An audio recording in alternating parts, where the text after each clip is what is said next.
Sundargarh जिलार Rajgangpur municipality आजाद road मुस्लिम marriage hall रे आज मागणा आखि जांच होईछि। ए कैंप केयर नेट्राम एवं जागृति महिला समिति संगठित पक्षरु करा जायतला।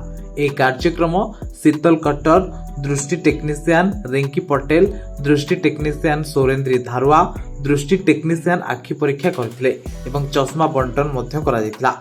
चश्मार मूल्य 250 टंकार आरंभ करी जहार जिते पावर तार सेतिकी टंका नैथिले।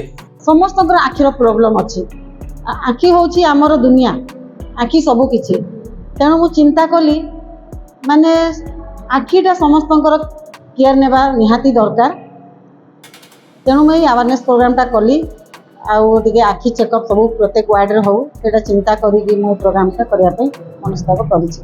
वीरमित्रपुर सांबादिक अब्दुल सुहाब को रिपोर्ट निसर्द न्यूज।